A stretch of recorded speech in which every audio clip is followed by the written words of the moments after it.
tossers have thrown it out the door with their behaviour this week. They should be ashamed of themselves. They should absolutely look at themselves in the mirror and wonder what the have they been doing. They're hissing at us and calling us cheats in the Lord's long room, and they have the gall to say, talk to us about the spirit of cricket. Absolute bullshit. There's a big appeal, it's hit him on the pad, he's out! Lions gone, New South Wales are 9 down! Onto Sydney Road, and it hit a car! Oh, I think it's hit a car! What a way to bring up your 50! All you want is to leave it all behind. Now there is a simple remedy to stay fit for all eternity. Hello, everybody, and welcome back to the Cricket Unfiltered podcast. I am Menners, and joining me, as ever, is Damien Watson. Damien, how are you? I'm good. Happy Easter week for those tuning in as well. Hope you had a fantastic Easter and enjoyed all the festivities. And still a lot of cricket news floating around, and we'll touch on this a bit later, but very sad to hear of the passing of Keith Stackpole. Menners, not only a great cricketer, but also a well-known media commentator for many years as well. Had a stint, I think, with Channel 9, I reckon, in the early days when they had the rights, and did the Sheffield Shield on C7 Sport as well, Menners, but very sad to hear the news that he passed away. Yeah, very sad. Fond memories of him, growing up on... Yeah, you're right, he did the World Series cricket, he did a bit of ABC radio, I think, so certainly left an impression. All right, for this episode of Cricket Unfiltered, lots of news to get through. We're also going to be joined by a special guest, a panelist from India, Siddharth Chandrasekhar, who's been on before. We're going to touch on a few IPL issues, so good to get a bit of an expert in to help us out. We're also going to talk about some of the news floating around. Todd Greenberg, the new CEO of Cricket Australia, has done the media rounds this week and made a few comments, so I want to discuss them with Damien. But I thought, Damien, let's start with some listener feedback. You and I end every show asking for listeners to write in. So we've got some comments and some emails that I'd like to read out and we can react to. Firstly, now you can leave comments on Spotify. And Tom Blaw has said to me he liked my honesty about Will Pucovski. Most people would hold back considering the way he has left the sport. And a good summation of Jimmy Anderson too, when I said he was maybe in the top 20 fast bowlers I've ever seen. And I've gone through the numbers. That's spot on. Like, I can think of 20 better fast bowlers. So thank you, Tom Blaw, for writing in. Austin James Green says he loves the podcast and he wants to be like Steve Smith. Austin, good on him. So do I, to be honest. Yeah, I would be pretty happy with being able to bat like Steve Smith. Hardeep has suggested maybe Steve Smith could come out of retirement for the next ODI World Cup, a la Ben Stokes. I'd be in favour of that, Damien. Stay out of the team for the next 2 years and then just come back for the big tournament. They suggested that with Wardy, didn't they, for the Ashes in 2009, remember? Didn't end up happening, I suppose. It's an interesting one. If he's still around, though, still playing other forms of cricket, you could make a case, but you probably have to have some sort of continuity in the lead-up, though, I would have thought. Yes, and I also think it sort of depends on how the other players are performing. So if everything's going well, then you can't see it really happening. But if you're struggling at the top of the order to find the right players, and maybe you do start searching, and you talk about Warney's situation there. I mean, he was irreplaceable, so they were always going to sort of be always gazing over at Warney and wanting him to come back. All right, got an email from Rhodey. Hi, Menners. Sounds like you're a big advocate for private ownership of Big Bash teams. I'm concerned that a model like that would see someone buy the Hobart Hurricanes, his team, and move the team to another more profitable city, and that Tasmanians would again miss out and lose a valuable pathway to international cricket. So just on that first point, look, from my understanding, I think Cricket Australia will be unwilling to give too much control away of the tournament to private ownership. They have to give something away, but I can't see them giving enough away that would enable someone to buy a franchise and then move it. So, look, Rhodey, I think you'll be okay with that. I can't see a situation where the Hobart Hurricanes has moved to another profitable city like Geelong, for example. That's a marginal seat, isn't it, Geelong? So at least they always get the government funding, although it doesn't seem to help the pitch down there. Always seems to play pretty poorly, or there's some sort of issue whenever there's a game down there. But Rhodey, don't worry about it. He also said that he's concerned it could be renamed MI Hobart, because we've seen, the Mumbai Indians buy franchise and call them MI New York, I think it is, in Major League Cricket, or the Hobart Knight Riders, because we've seen, the Calcutta Knight Riders, the Trinbago Knight Riders in the CPL. They could put a clause in there, Cricket Australia, to prevent that, though, so that the names as they are stand, and you can't be changed. And I think we spoke about this before, and I've said it before. I think one of the real items of value to the Big Bash, as opposed to some of these Johnny-come-lately leagues, is the brand value of these clubs. The Hurricanes, the Sixers, the Thunder. So I think you'd be reticent to change the name and maybe diminish that brand value. Because that's my opinion anyway. So we saw that, we saw that with Melbourne Heart, with the second Melbourne team in the A-League, and they changed it to Melbourne City. They've just always struggled because it was a Manchester City type operation that changed it. No one really followed that changeover, and they've struggled to really establish themselves from a supporter-based point of view. So we've seen it in other sports. It doesn't necessarily work having that bigger brand to change what's already in place. Yeah, no, it's a good point. And so, Rhodey, I think you're okay. So I think you can sleep easy now. Thank me later. But he's also said, P.S. the Big Bash should expand to Canberra ASAP. Oh. And I felt for a long time that as Australia's population has risen in recent years, I actually think Canberra should have both a first class team. It should have a team. The ACT should be in the Sheffield Shield, should be a team in the One Day Cup, and then they could have a WBBL and BBL franchise. I just think it'd give a good opportunity for cricketers that are squeezed out of state systems to find another place. And there's so many stories of players that are just on the fringes of state systems who end up being these gun players. I mean, you look at Tim David, who you couldn't really break into domestic cricket. He's a T20 superstar. So I think if we could open up another pathway for people, that would be really good. The only thing is you got to convince people, because realistically with Canberra's population, you have to convince people to move over there, make a base there.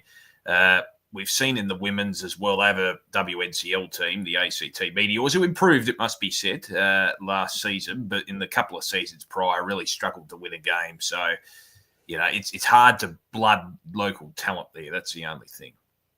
That's true, but it's so close to Sydney, for example, and also Melbourne, that you could definitely draw on those states. And anyway, thank you, Rhodey. Great email. And Clawless and he's left a great comment on the YouTube channel. I wasn't going to let this one go through to the keeper. In the period from March 2019 to March 2025, England have played 17 more tests than the next best, India. So England have played 73 tests, India 56, Australia 53. Then he lists a few more. Looking at those numbers, who is the outlier? They make the rod for their own back. Looks to me like English cricket. The English cricket team is the problem with the World Test Championship, not the World Test Championship. So his point is England have played 73 test matches, 17 more than the rest. Surely they could schedule better and not have this problem.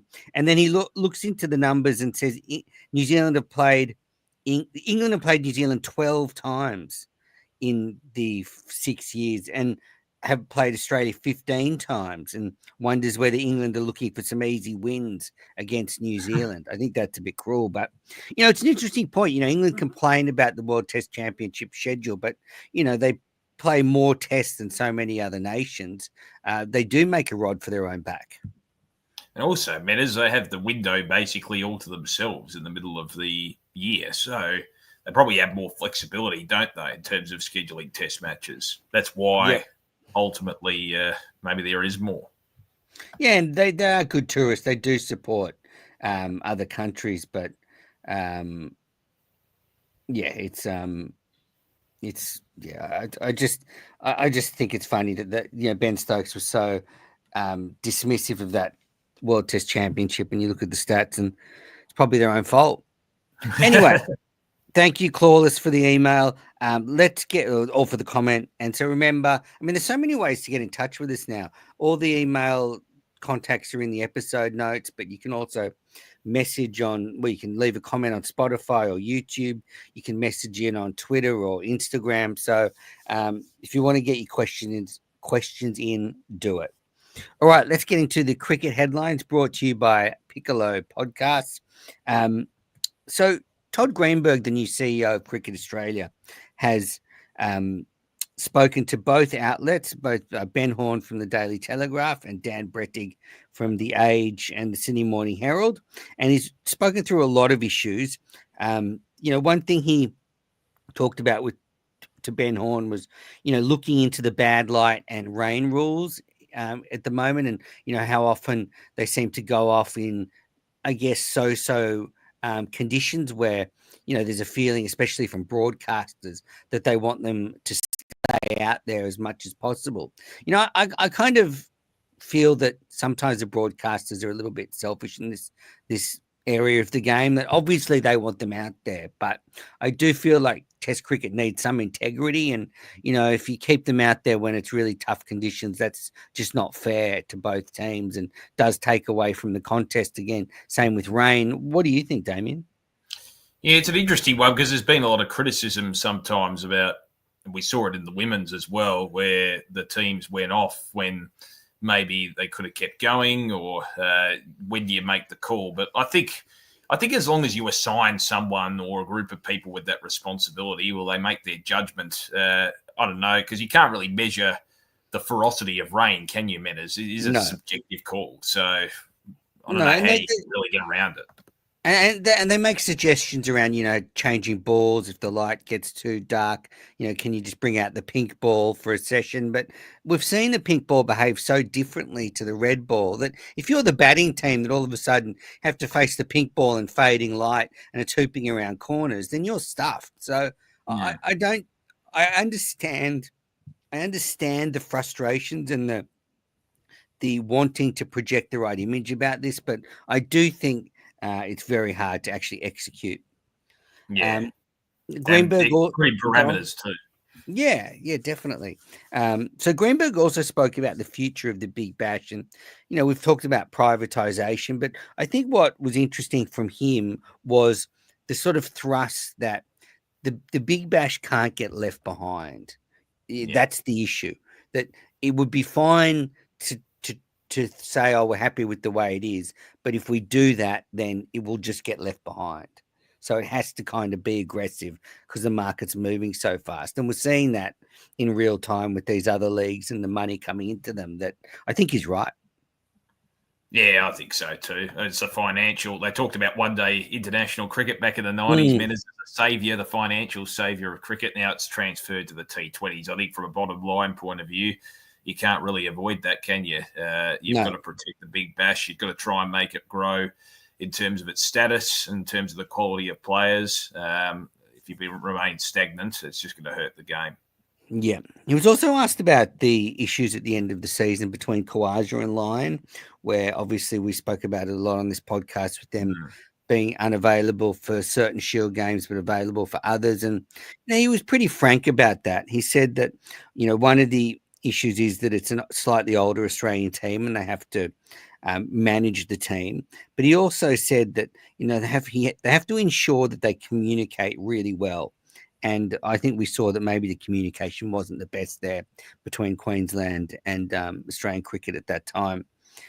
So look, I think we're already seeing from Greenberg's comments, he's quite forthright in his views, and he's a pretty good communicator at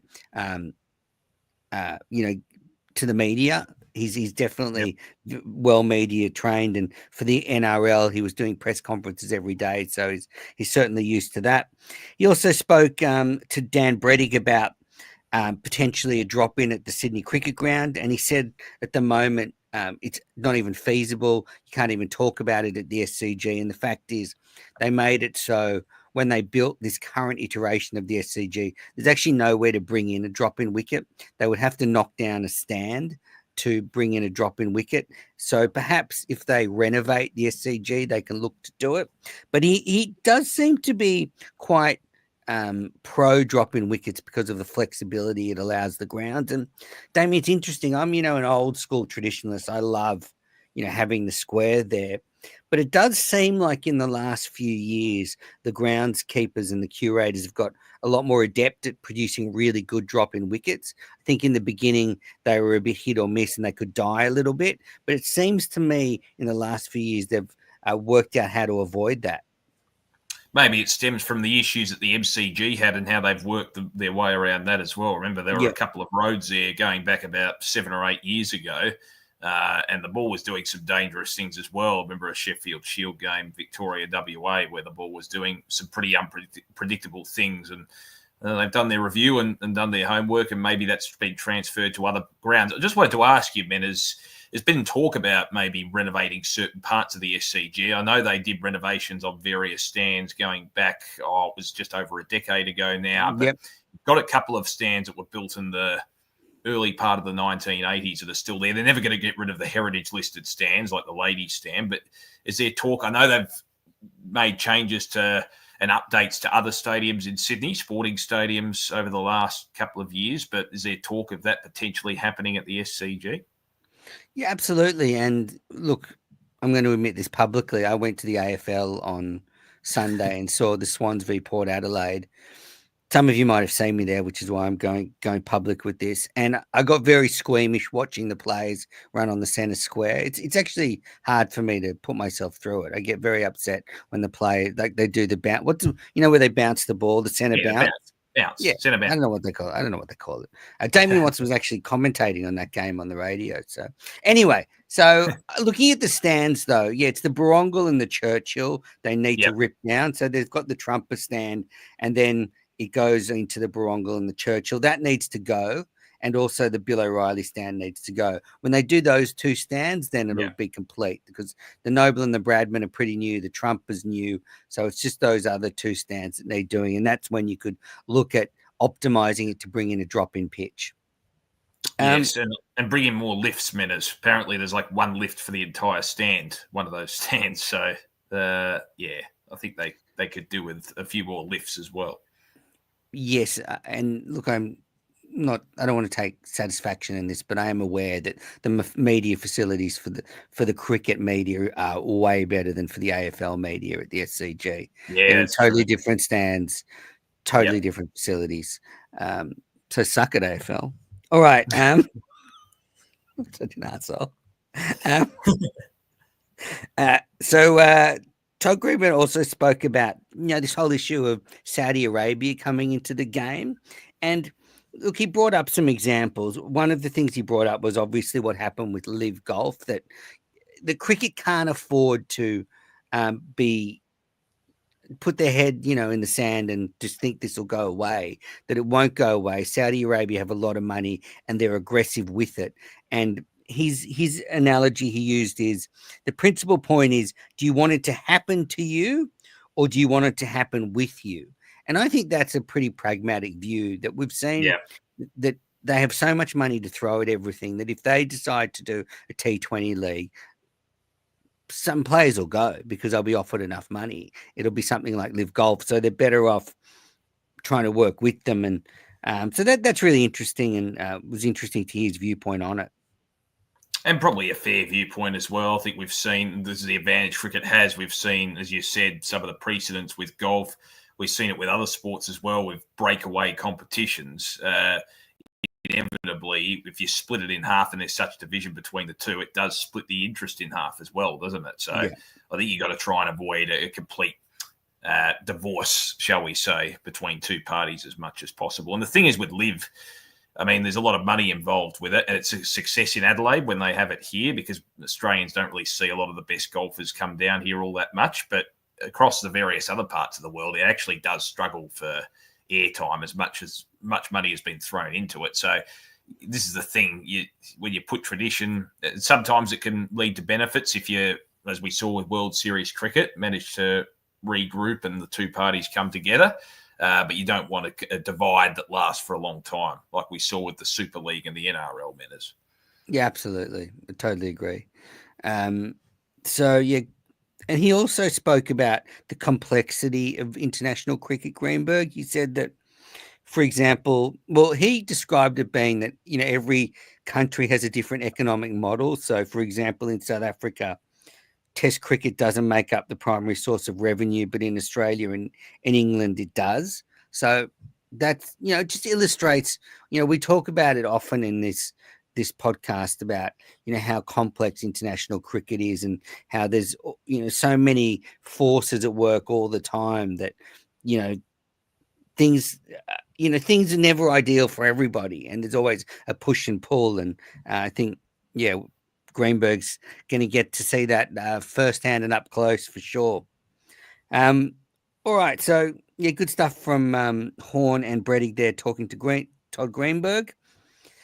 And they were pains to point out in the article, and I knew this. Todd Greenberg grew up, in a similar area to where I did, and he played, I think, first grade cricket for Randwick Petersham. And his first job, and I think I knew him back then, was in Cricket New South Wales I can't remember his pathways but his first job in sports administration was in cricket. So, he's cricket through and through. Couple more headlines. ESPN is reporting that Jason Gillespie and the Pakistan Cricket Board are involved in a financial dispute following his departure from the role in December last year. Gillespie is alleging he's owed money for bonuses, for leading the team to a Test series win, as well as an ODI series victory over Australia. Gillespie has referred the matter to the ICC, though it remains unclear if the ICC has the remit to intervene in the matter. I mean, that's a crazy story. He said he was treated so badly. I mean, this is a national hero of Australia. I mean, he should be treated better than this.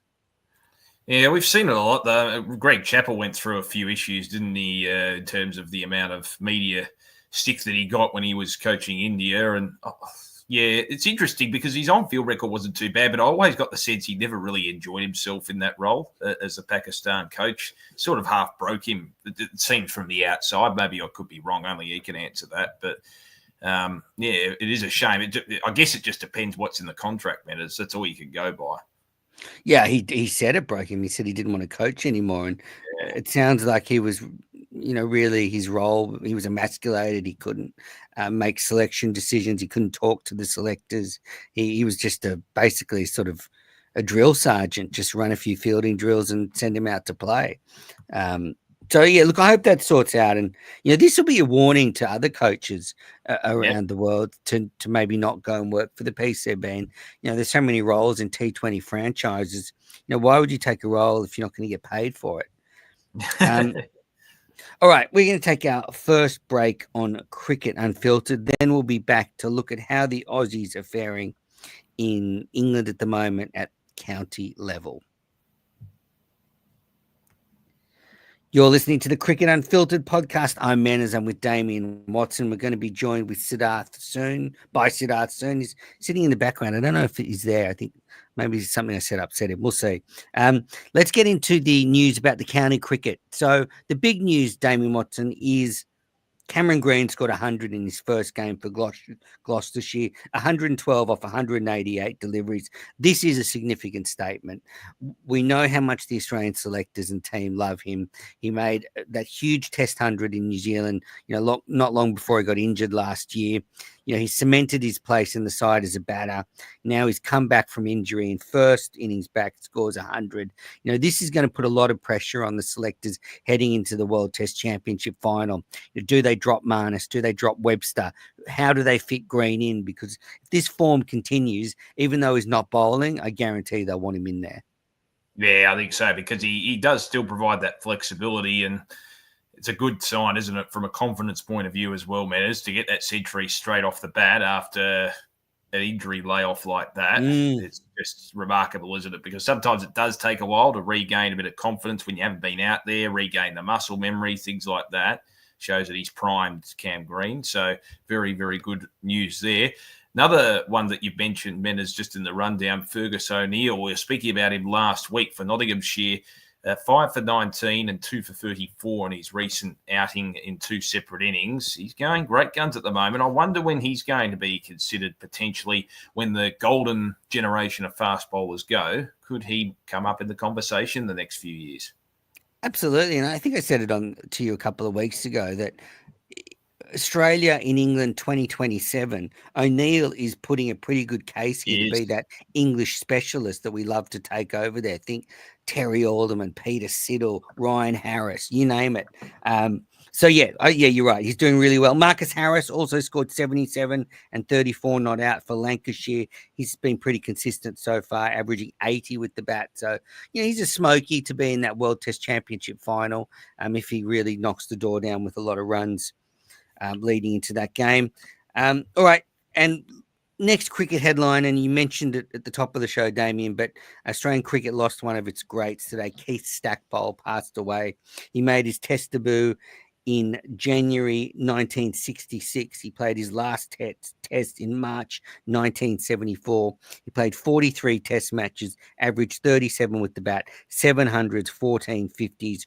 He also took 15 test wickets. I think, when I sort of think about everything I've heard about Keith Stackpole, I wasn't lucky enough to see him play live, but it was, the aggressiveness with which the way he opened the batting with Bill Lawry there. And, everyone talked about Stacky facing the new ball and the way he hooked the fast bowlers.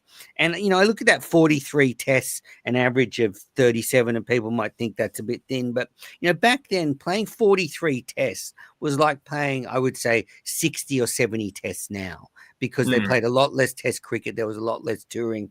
So, you think about he had an 8-year test career. Now, if you've got an 8-year test career, you're playing, maybe 70, 80 tests. And if you're English, 100 tests. I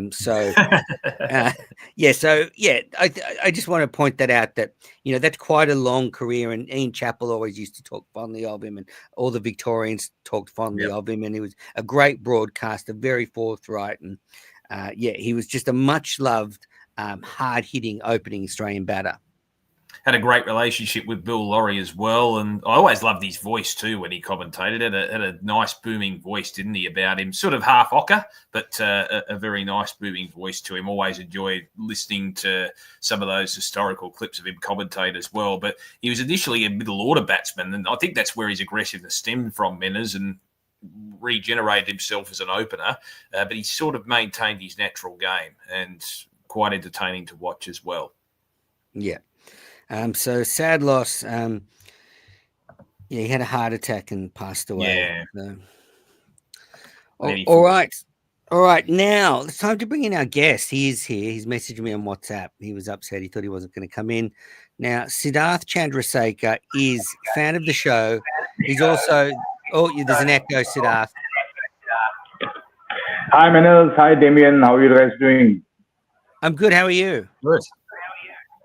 Good. Just came back from work and quickly logged in. So it's about 4:00 here in the evening in India. I'm in New Delhi and looking forward to a chat with you guys. Yeah. Yeah. Welcome. Great to have you on. Well, I want to talk about some of the topics around the IPL. Siddharth hosts the S&S Cricket Diary, so go and subscribe to that on YouTube after you've watched this.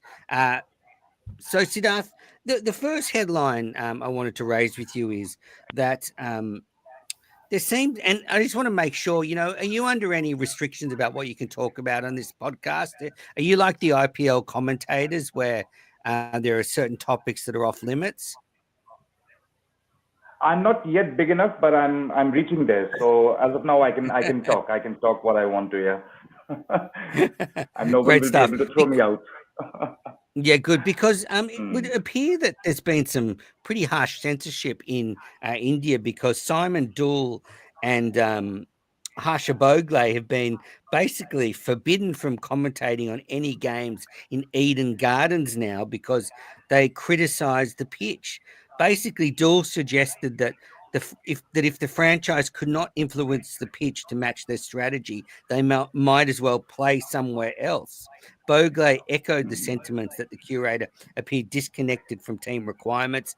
Then the Eden Gardens, the board that controls Eden Gardens, basically made a formal complaint to the BCCI, and they've been forbidden from commentating on IPL games at the ground anymore. I mean, that's crazy.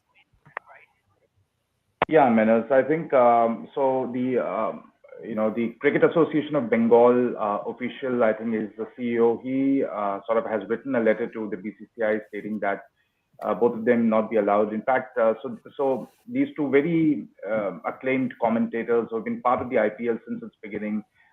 They were on a show on a prominent show, one of those digital on YouTube platforms that we get, and yeah, so Simon Dool was a little bit more direct, and I would say that Harsha Bhogle was milder in his sort of criticism of the pitch at the Eden Gardens, and he had suggested that all the teams should get home advantage at the IPL, and while Dool, as you said, went as far as saying that they should probably change the venues, as some of the IPL teams have done, who they usually play, like the Delhi Capitals and even Rajasthan Royals. They play some of their games outside of their home base, probably trying to reach out to more venues, because those are the IPL teams that are not as marketable as some of the other IPL teams like RCB. So I think probably just said that they might as well change, and this was not taken well. And it's interesting to note, Menas, that the ground curator at Eden Gardens has always been someone who has not listened to the captains, be it the Indian captain as well. We've seen in the past as well that they have been very direct in telling the Indian captains that back off, this is our territory, and we will prepare the wicket the way we want to. So a lot of the Indian captains in the past in Test cricket as well have not had a good relationship with the Eden Gardens curators over the years, and it just goes to show that when we as fans are cringing here in India with some of the commentators, that why don't they speak up more directly? Why are they not honest about criticizing certain players? Here you get that. I mean, recently we saw Irfan Pathan was not inducted into the roster of the commentators because in the Border Gavaskar Trophy that recently finished in Jan this year, he sort of criticized some of the players, and some of the players complained against him to the BCCI, and he is not to be seen anymore. So the commentators in India, commentators who work in India, they really have to be very careful of what they speak and not toe the line. And once in a while, when we do that, you get stuff like that. And for Harsha Bhogle, this has not been the first time. He has been sort of omitted from the commentary a few years ago. Some of the prominent player power works manners here in India, and I guess you just have to be careful of what you say. Yeah, absolutely. I guess the statute of limitations on this story is okay, but okay, once I can't hear you. Oh, sorry. Can you hear me now? Yeah, your voice is Can not you hear me, audible to Damien? suddenly. Yeah, I can hear you loud and clear. Must be your end, Siddharth. Just check your connection. Can you hear me? Yes. Yeah, I can hear you. Okay, Yeah, but I can can't hear you, Menas. Maybe Damien, if you can speak and. Yep, I can hear you loud and clear. No. Suddenly, I guess the voice just is check gone. your microphone. Check your microphone. Once try to remove my Bluetooth and see. It's an interesting story, isn't it, Menas?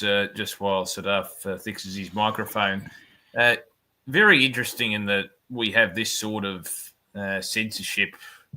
I don't think it's healthy for the game, I would have thought. I know there's certain lines that you can't cross, but I don't know. We don't see that level of censorship here, I would have thought. I mean, there's some rumblings that go around, but not to this extent where a commentator can lose his job. And I think, it does come down to the definition of what a commentator can do now. I mean, if you're heavily restricted in what you can say, I don't think it's healthy for the game at all.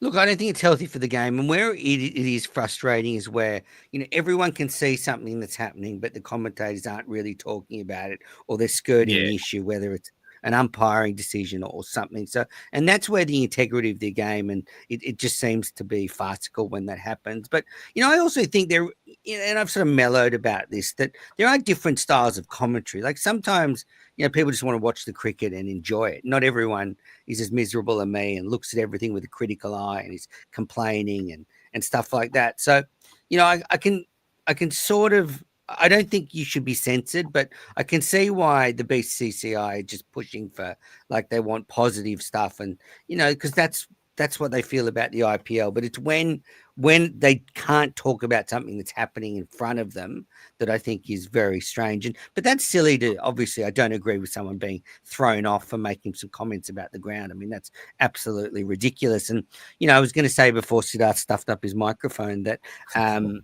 that I was commentating at the Sydney Cricket Ground a while ago now. And I think, I don't know if I've said this on the podcast before, but I was making a few comments about the pitch, and the pitch at the Sydney Cricket Ground had been, a problem for a number of years. And I was start of a Shield match, and the first, you're assessing the pitch, and I think the ball was hardly getting through to the keeper, and it was the first morning. So I was making a few comments about this being another dead Sydney wicket, and lo and behold, I hear the curators he's come up to the commentary box to find me because he's not happy with my comments. So luckily I'm hiding in the commentary box. If there's a lot of different rooms at the SCG, so I don't think he knew exactly which room I was in. And, the media manager at the time was no shrinking violet, told him to head back down to the ground.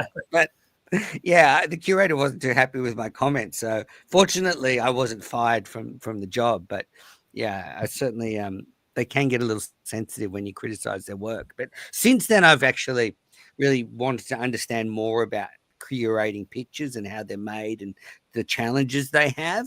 And look, I will still be critical, but it's just good to know, why is this a bad pitch again? What's happened here? And but yeah, anyway, so you got to be careful. You certainly have to be careful with curators because they work really hard, and if you criticize it, then they get upset. And I would suggest to curators, don't listen to the commentators. Like, you do your job. Don't you let the commentators do their job, because they have to say something. They have to make a comment on the pitch. I'll be honest with the curator. No pitch is ever going to be perfect. Can always be too slow or too fast so they've just got to accept that they're doing their job and move on. All right, so Siddharth, or maybe the BCCI sabotaged your headset for those comments. I mean, the tech's pretty good these days. I told you I'm getting there, Manoj. Yeah, so yeah, probably it's start. Yeah. So another interesting part of the IPL this year is they're actually measuring every batter's bat when they come out to the crease. So last season, they would check the bats the day before the game. So how's this, Damien? Ridiculous. They would check some of the bats the day before the game. But as you know, most cricketers, the big ones, they carry 6 or 7 bats around. They're not checking all of them. So you can just have your, extra big bat, sitting at the back and just bring that out on match day and no problem. So to get around that, this year they've decided they're just checking every batter as he comes to the crease. And they've found a couple of problems with some of the batters from Kolkata Knight Riders, that they're too big. But basically, they're really policing this. And I think it's really interesting because, in any professional sport, every player is trying to get just a little bit of advantage they can. And if you, having a bigger bat's going to be a huge advantage. Yeah, I think so. But I can understand why. If there's ways to get around it, well, you want to try and nullify that. And I don't necessarily have an issue with it, though, Menace, to be honest. If you're trying to nullify any type of advantage, isn't that your job as an administrator? I think it's good. Yeah, I just think it's interesting, Siddharth, that they now have to check every bat, because all these T20 guns for hire, if you're a slogger who's only going to face 10 balls, you want a big piece of timber. Yeah, this actually the decision to check bats had been going on I mean, the thinking behind that had been there for quite some time. And in fact, while the IPL has checked bat dimensions in previous seasons as well, the processes at that time have involved the fourth umpire measuring the bat dimensions on the day before the match, and the players were chosen randomly. And I mean, it did not matter at that time, because if the player would be part of the team on match day or not, and not all the bats of the players were checked. As you said, that players carry so many bats these days, which meant that a batter could have one bat tested on the day before the match and walk in with another bat on the match day. So I guess this year, when the IPL officials had a word with the match officials involved, the umpires, the third umpire, the fourth umpire. I guess it was then decided during these discussions that it would be better to check the bats during the match rather than during training. And also, I mean, it is understood that some match officials had privately sort of expressed concern over the size of some bats that players had been using. So, I just believe that instead of being subjective and selective in their assessment, that it was probably decided better to approach, a better approach would be to uniformly check the legality of the bats of all players who are coming into bat during the match. So that's what I feel, and I do believe that it's good, because I guess the balance has shifted too much towards the batters with the rules coming in, the impact player. Sort of just giving the batting team that extra freedom to go harder, and that's why we see so many scores of 240 to 50 plus in the IPL. So I guess keeping a check on the dimensions of the bat would probably go a small way towards keeping the balance between the bat and ball. I like it, and I think there should be some penalties. So I think it's really dramatic, and I wonder why it's not being done in Australia. Like, we should be checking more bat size. I'm sure that there'd be a few willows in the Big Bash that might be a bit big, but I would like there to be a penalty. So if the bat doesn't fit through the gauge, the penalty is they have to use a really small bat for a few balls, like an over, like just like a really tiny little bat, like an old one, like a hockey stick or something, for an over as a penalty for trying to get away with using a big bat. I think that'd be appropriate. All right, so that's a couple of talking points from the IPL. The way the points table is standing at the moment, and this could change. We're recording this Wednesday night Australian time, but Gujarat and the Delhi Capitals are on top, both with 12 points. And then we've got RCB, the Punjab Kings and LSG on 10 points. Then Mumbai on 8 points, KKR on 6 points, Rajasthan on 4, Sunrisers on 4, CSK on 4. So 3 storied franchises down the bottom there. Siddharth, how have you found the IPL this season? I feel for a change, I'm a Delhi Capitals fan, so I'm pretty happy with the way they have been performing. There are a lot of talking points here. Of course, the biggest has been CSK, because of all the hype and the hullabaloo around their team. MS Dhoni retaining captaincy after Ruturaj Gaikwad had got injured, and the fact that CSK hasn't been able to perform to their potential. So that's been a major talking point. Another has been, of course, Mumbai Indians sort of coming back into the fray after the usual slow start. And Punjab Kings, I think, under Shreyas Iyer, are looking very good after a long, long time. They seem to be serious contenders towards qualifying for the playoffs. So I feel that while all this has been happening, I guess the major talking point of late has been Rishabh Pant with the LSG, the Lucknow Super Giants, and the highest paid IPL player ever.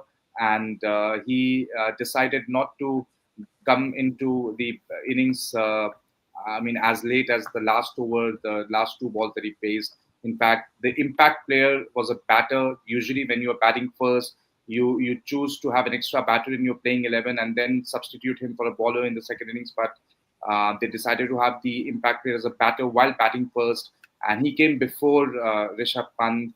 So a lot of criticism has been laid upon Rishabh Pant because of the fact that he has been is the highest paid IPL player this year and has not performed to his abilities. So I feel that it's been, if you look at the points table manners, even the team that is at number 6 or 7, there's hardly a gap of about 4 points or so. for 6 points between them and the top. So I think it's quite evenly matched at this point of time. Of course, you'll always have a couple of teams who will have a disastrous season. So for this season, probably it's going to be CSK and Sunrisers. But I guess apart from that, the mega auction really helps keep the teams more or less on an even keel.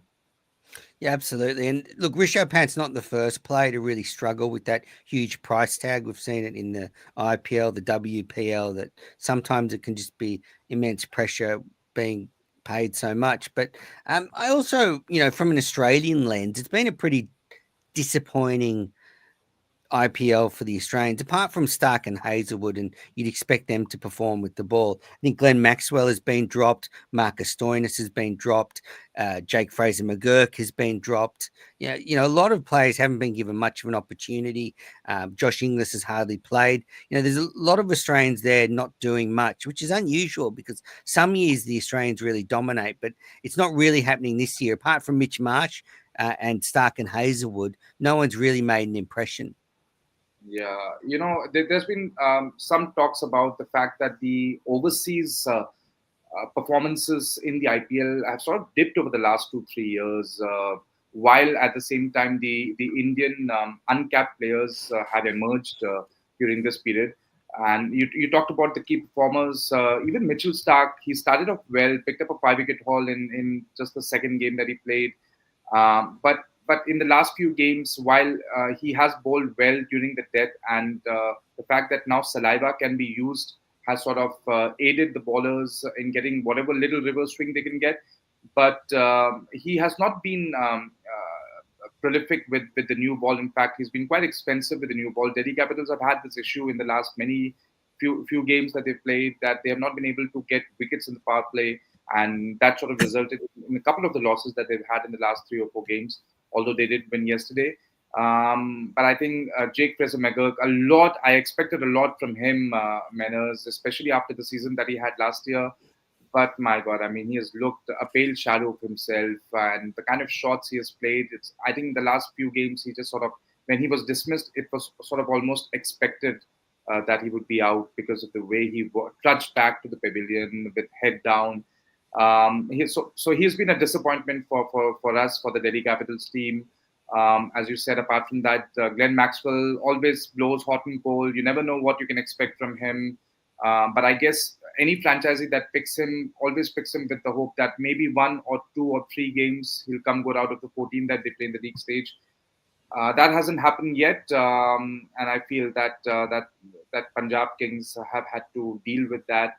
Although they are winning and are in a good position thanks to their Indian players. So yes, the Aussie players have not performed up to the potential and the expectations that the franchisees have of them. And it'll be interesting to see with just about the halfway stage getting over, how much can they offer in the remaining part of the IPL.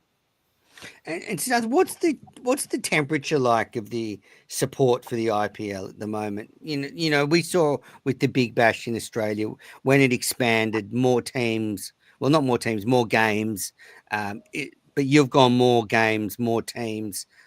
Is it getting too much for the Indian public, or just never enough? I guess it's just never enough, Manners.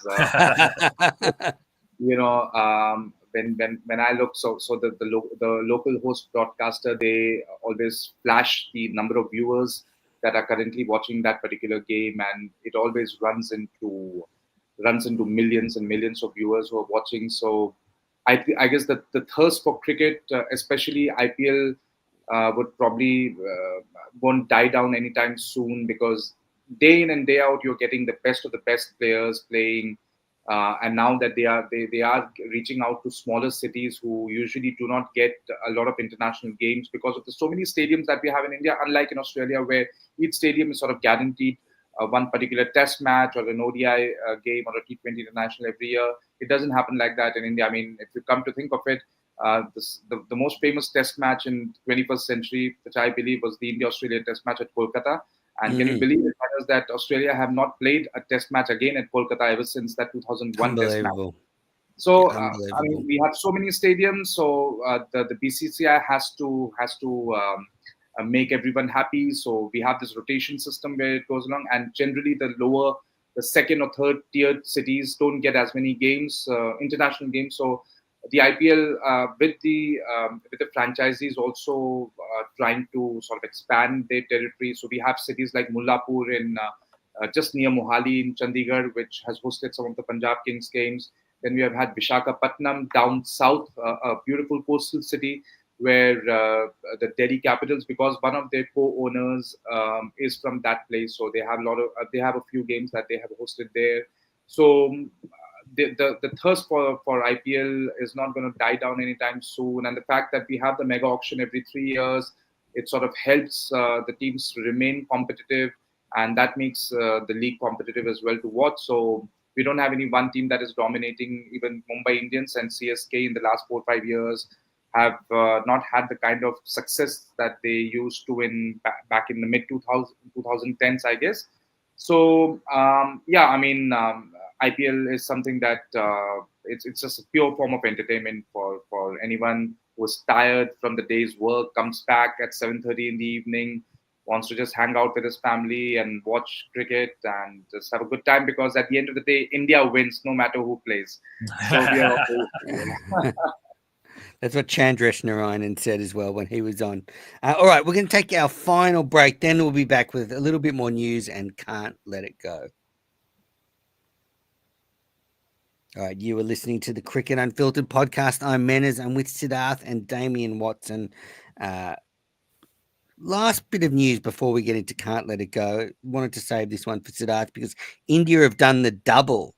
Jasper Bumrah was named the Wisden leading men's cricketer for 2025, and Smriti Mandana was named the women's Wisden's leading cricketer in 2025 in the world. So, great for India to do the double, Siddharth. But, I think we saw this summer Bumrah just once in a generation fast bowler and just breathtaking to watch and deserves to be the leading cricketer of the year. And Mandana had an amazing year, 4 ODI hundreds, another test century. So, a great year for her and, big wins.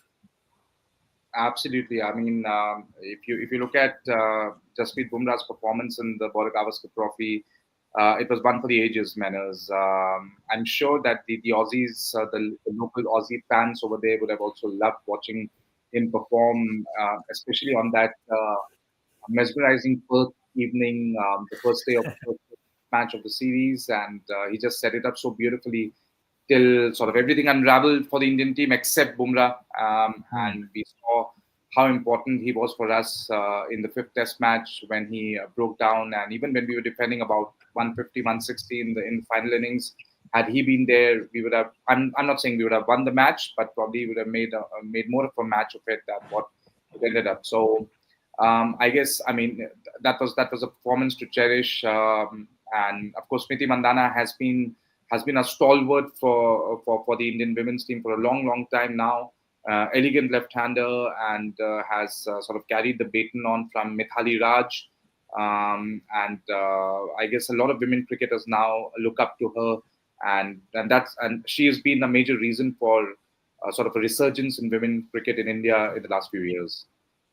Great. Just on that, Siddharth, I just wanted to ask in regards to players like Mandana and also Jimmy Rodrigues, I guess high-profile players. Are they?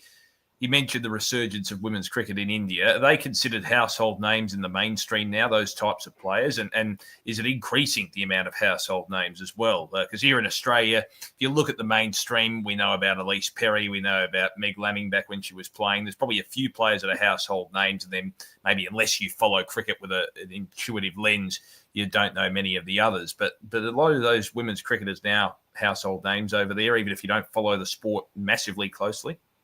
Yes, they are. Of course, yes. I wouldn't say that as many people follow them as they do a Virat Kohli or a Rohit Sharma, but No. thanks to BCCI's efforts of organizing grassroots cricket and also televising a lot of these games, which we did not used to see earlier, has sort of helped us look at players like Smriti Mandana, Jemima Rodriguez, Deepti Sharma. Because of the fact that all these games are now being televised, the WPL has started in the last 2-3 years. that not only has helped the women's games profile to go up in the Indian cricket scene, but has also sort of rewarded these cricketers with much needed financial benefits that they have long deserved. So if you go back to women's cricketers like Diana Edelji back in the 70s and 80s, they were the ones who made those efforts early on. Then Mithali Raj, Julian Goswami. So I guess all those efforts that these women cricketers made in the 80s and the 90s and even 2000s, I would say, are now bearing fruit with things like the WPL, which was in the BCCI's radar for quite some time. For some reason, they sort of delayed it a lot, I feel. Yeah. But now that they have started it off, and we've seen huge attendances for all these games. First year it was only in Maharashtra. Then slowly and gradually in the next two editions they have expanded to other cities as well. And I think that WPL is going to increase massively in the years to come. And I guess central contracts and all will always come in as well. So I guess it's just something that now.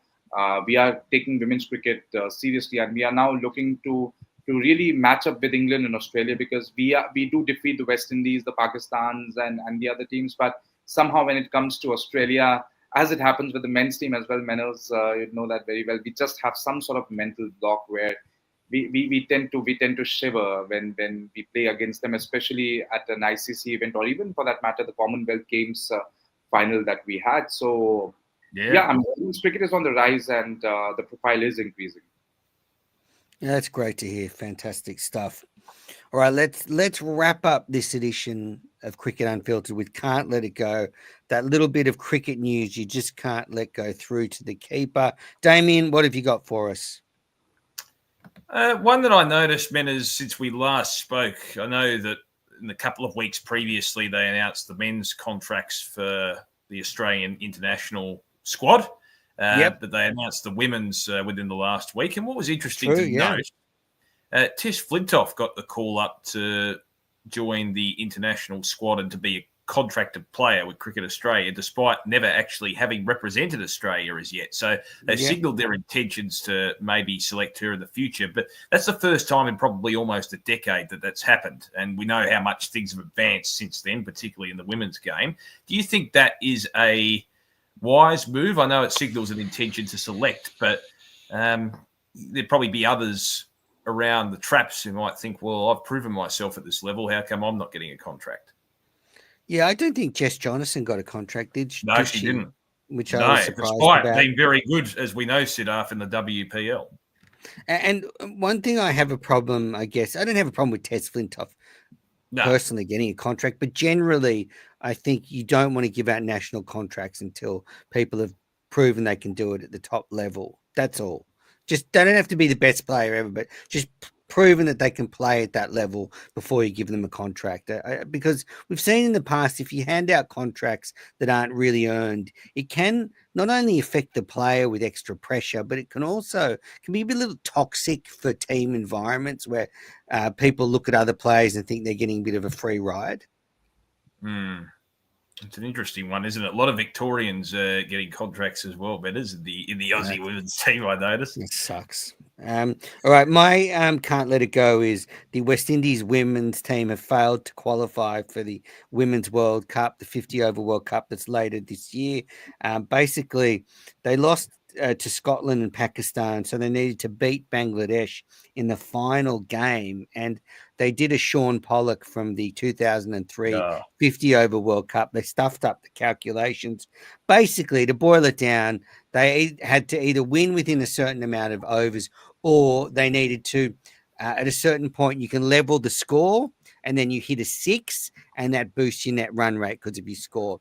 But Stefani Taylor actually got the calculation wrong and hit the 6 one ball too early, which meant the net run rate was 0.013 below Bangladesh's, which means they miss the World Cup. I mean, you think about that. That is, so devastating for that country to not be in the World Cup and to just miss it by that little of a margin. She hit the 6 one ball early when you think about it. Like, she had to actually wait one ball, and then hit the six, get the scores level, then hit the six. So it was crazy circumstances. Is that an indictment on West Indies cricket? I mean, this is this group of countries actually hosted a T20 World Cup only 7 years ago, Menners, in the women's. Is that an indictment with the players they have, like Hayley Matthews, Deandra Dotton, that they're not in the World Cup? Absolutely, it is. It's a terrible shock. I mean, they've got some of the best T20 players in the world, and they lost to Scotland and Pakistan, which sealed their fate. So yeah, weird. No, Siddharth. So look, I don't know if you ever can't let it go, but is there anything you want to talk about? Anything on your mind? Any feedback for me? Obviously, the coverage of the coverage of the Border Gavaskar series was exceptional. No, I mean, I'm just sort of wondering that what could be my can't let it go moment. And I guess it has to be from the IPL, because we are just consumed by the IPL during these months. And I just feel that, the fact that Mahendra Singh Dhoni is still continuing to play. And every year when we look back and we think that, okay, no, next year is not going to come back. And boom, he's there. So I guess, we are reaching a point, Manners. He's barely there this year, though. You got to admit. We're reaching a point, Manners, I feel, here in India that very soon probably we won't be able to sort of have the kind of cricketers of that level of fame and madness that we have for Dhoni, Kohli, and maybe Rohit Sharma to a lesser extent. I just feel that the cricket has reached now a level where it's no more about popularity in terms of cult figures anymore. It is just about pure business and pure entertainment. That's it. So that's what I feel, that we won't be able to see the kind of figures who would reach cult figure status as Dhoni, Kohli, and Rohit Sharma have reached. So I guess probably the BCCI and the IPL feel that as long as we can just continue to build on the brand of these players, let them continue to play. I think Siddharth's having a midlife crisis. That's what I think it is. And what about this 14-year-old that debuted during the week? That's incredible. So let me tell you, Manners, that there are these talks doing the rounds whether he's actually 14 or not. Yeah. So on some quarters they say probably he's about 17, he's about 16 or 17. But I guess the story sells. In India everything revolves around stories, and 14-year-old making a splash in the IPL makes for a good story. But whatever be it, I mean, he has started off well. He hit a six of the first ball. We're talking about Surya Raghuvanshi, and he's doing extremely well. He has to be special to be picked by an IPL team, as Mark Boucher also said in one of his interviews. So I guess, it's just the beginning, and there are sort of parallels between him and Sachin Tendulkar, the fact that he also started at the age of 16, but long way to go, and let's see how he turns out. Absolutely. He hit his first ball for six. I saw that. That was incredible. All right, well, that's it for this edition of Cricket Unfiltered. Thanks for NCC Sticks and Martin, who've been in the chat and watching live. Sorry, don't have time to answer those questions, but I'll save a few for next week. Damien, where can the listeners catch up with you? At Damo_Watts on Twitter. Great. And Siddharth, where can the listeners catch up with you? Where can they find your show?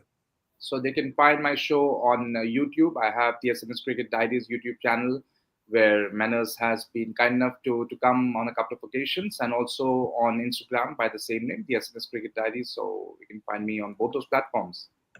Great. Well, thanks so much for joining us on Cricket Unfiltered. It was great to get your view of the IPL and what's been going on the subcontinent.